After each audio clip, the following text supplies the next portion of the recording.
Hi hello friends welcome to Arunasri family.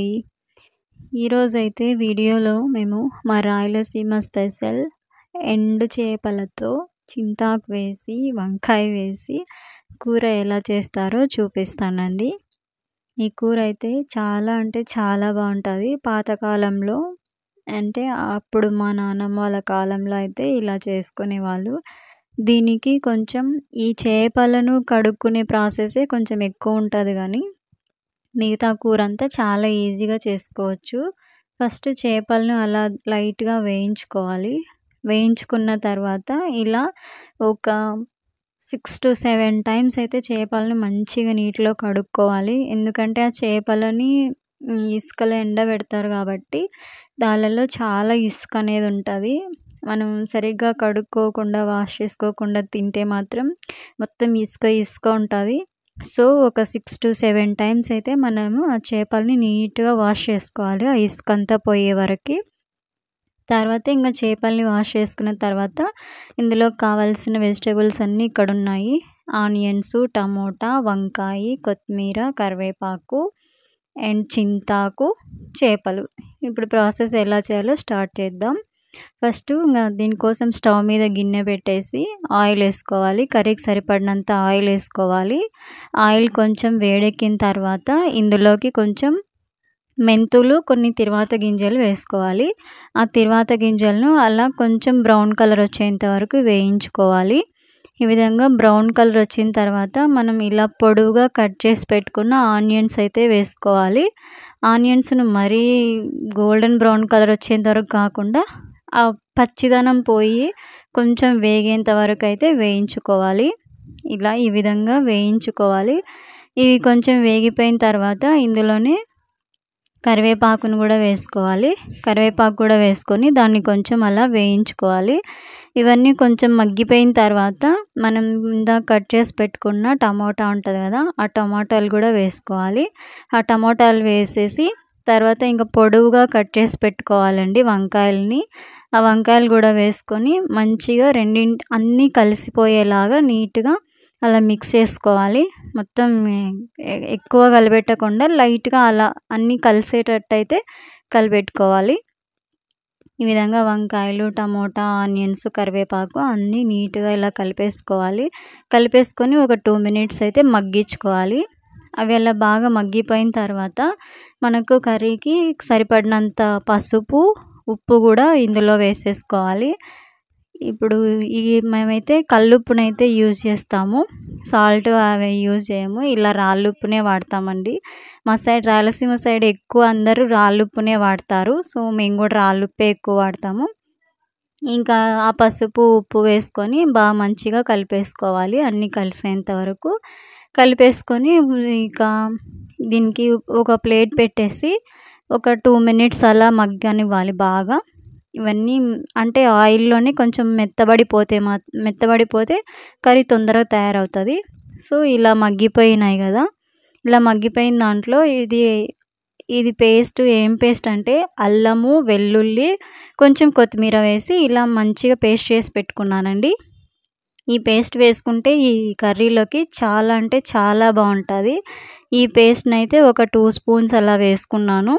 ఒక 2 spoons వేసుకొని తర్వాత మంచిగా ఆ మసాలా అంతా ఆ వెజిటబుల్స్ అన్నీ వేసాం కదా, దానికంతా కలిసేంత వరకు ఇలా మంచిగా కలిపేసుకోవాలి. కలిపేసుకొని దీన్ని ప్లేట్ పెట్టేసి మూత పెట్టేసి ఒక 2 minutes అయితే ఆ మసాలా అంతా పట్టేంత వరకు మగ్గించాలండి. ఈ విధంగా వీడియోలో చూపిస్తున్నాను కదా, అలా ఒక 2 minutes మూత పెట్టేసి మగ్గించుకోవాలి. ఇప్పుడైతే మనకి మసాలా అంతా బాగా మగ్గిపోయి వాటర్ అంతా ఆయిల్ పైకి తేలింది కదా. ఇప్పుడు మనం బాగా వాష్ చేసి పెట్టుకున్న చేపలు ఉన్నాయి కదా, ఆ చేపలన్నింటినీ వేసేసుకోవాలండి నీట్గా. ఏమన్నా ఇసుక అలాంటివి ఉంటాయి కదా, మొత్తం చేపలు మాత్రం వరకే తీసుకొని వేసేసుకోవాలి. ఆ నీళ్ళల్లో నుంచి అదంతా వెళ్ళిపోయి ఉంటుంది. మనం చేపలను నీట్గా వాష్ చేసుకున్నాం కాబట్టి అదంతా వెళ్ళిపోయి ఉంటుంది. ఇప్పుడు ఓన్లీ చేపలని మాత్రమే తీసుకొని ఇందులో వేసేసుకోవాలి. ఇలా అంతా చేపలని తీసుకొని వేసుకొని అంటే లైట్గా అలా కలుపుకోవాలి. మరి గట్టిగా కలిపేసుకుంటే వంకాయలు అవన్నీ విరిగిపోకుండా స్మూత్గా అలా అన్నింటినీ కలిపేసుకోవాలి. కలిపేసుకొని ఒక 2 మినిట్స్ అయితే మూత పెట్టుకోవాలండి. మూత పెట్టుకుంటే ఆ చేపలు, ఆ వెజిటబుల్స్ అన్నీ నీట్‌గా మగ్గిపోతాయన్నమాట ఆయిల్‌లోనే. ఇలా నీట్‌గా కలిపేసుకొని 2 మినిట్స్ మూత పెట్టేసుకుందాం. మూత పెట్టేసుకొని ఒక 5 మినిట్స్ అయితే మగ్గనివ్వాలండి. ఇప్పుడు మగ్గిపోయినాయి చేపలు మొత్తం. చేపలంతా మెత్తగా అయిపోయింటాయి. తర్వాత ఇప్పుడు మనం తెచ్చి పెట్టుకుంటాం కదా చింతాకు. మాకు చెట్టు ఉంది, చింతాకు చెట్టు. సో, చెట్టు నుంచి కోసుకొచ్చుకున్నాము ఈ చింతాకును. చిగుర్లు అన్నమాట. ఓన్లీ చిగుర్లే, ఆకు కాదు. ఆ చింతాకుని తెచ్చుకొని ఇలా మంచిగా ఆ చింతాకు కడిగేసుకొని నీట్‌గా ఈ చేపలలో వేసేసుకోవాలి. ఇంక దీంట్లో చింతపండు అదంతా ఏం అవసరం లేదు. ఈ చింతాకులో ఉండే పులుపే సరిపోతది. ఇంకా కొన్ని టమాటాలు కూడా వేసాం కదా, అదే సరిపోతది. ఇప్పుడు ఇందులోనే మనకు కర్రీకి సరిపడినంత కారము, కొంచెం ధనియాల పొడి అయితే వేసేసుకోవాలండి. కారం వేసుకున్నాను ఇందాక. ఇప్పుడు ఒక హాఫ్ స్పూనే ధనియాల పొడి, ఎక్కువ అవసరం లేదు. ఒక హాఫ్ స్పూన్ ధనియాల పొడి వేసేసి మొత్తం అంతా నీట్‌గా మిక్స్ అయిపోయేటట్టు కలిపేసుకోవాలి ఈ విధంగా. ఇప్పుడు ఈ వీడియోలో చూపిస్తున్నాను కదా, ఆ విధంగా గట్టిగా కలిపేయకుండా ఊరికే అలా లైట్‌గా అంతా కలిసిపోయేటట్టు కారము, ధనియాల పొడి అవన్నీ కర్రీకి కలిసిపోయేటట్టు కలిపేసుకోవాలి. కలిపేసుకొని ఒక 2 మినిట్స్ అలా మూత పెట్టేసి మగ్గియాలి. ఆ కారము అవన్నీ ఆ చేపలకి పట్టుకోవాలి కాబట్టి అదంతా పట్టుకునేంత వరకు ఒక 2 మినిట్స్ అయితే ఇవి నీట్‌గా కలిపేసుకొని ప్లేట్ పెట్టేసి దాని మీద మూత పెట్టేసి ఒక 2 మినిట్స్ మగ్గనిచ్చుకోవాలండి బాగా. ఇప్పుడైతే మనకి ఇంక కర్రీ అంతా బాగా కలిసిపోయింది. సో, ప్లేట్ పెట్టేద్దాం. ప్లేట్ పెట్టేసి ఒక 5 మినిట్స్ అలా మగ్గనిద్దాము. అయిపోయింది, 5 మినిట్స్ అయిపోయింది. చూడండి కర్రీ ఎంత మంచిగా మగ్గిపోయిందో. చూడండి, ఇలా ఆయిల్ అంతా సపరేట్ అయిపోయింది కదా, ఈ విధంగా మగ్గించుకోవాలి నీట్‌గా. ఇలా మగ్గిపోయిన తర్వాత ఇప్పుడు మనకు కర్రీకి ఎంత వాటర్ అయితే యూజ్ అవుతాయో అన్ని వాటర్ వేసేసుకోవాలి కర్రీలో. అంటే ఎక్కువ వాటర్ ఏం పట్టవు, ఆల్రెడీ బాగా అన్ని వెజిటబుల్స్ అన్నీ మగ్గిపోయినాయి కాబట్టి ఒక గ్లాస్ వాటర్ అయితే పడతాయి. ఒక గ్లాస్ వాటర్ వేసుకొని ఇంకా ఏమన్నా వాటర్ తక్కువైనాయని మీకు అనిపిస్తే కొన్ని వాటర్ వేసుకొని ఈ విధంగా ఎక్కువగా కలిపేయకుండా లైట్‌గా అలా అలా స్మూత్‌గా కలిపేసుకొని ఒక 2 మినిట్స్ అలా నీట్‌గా కలిపేసుకొని దీని మీద మూత పెట్టేసి ఒక 10 మినిట్స్ అయితే అలా స్టవ్‌ని లో ఫ్లేమ్ మీద పెట్టేసి నీట్‌గా ఉడికించుకోవాలండి బాగా.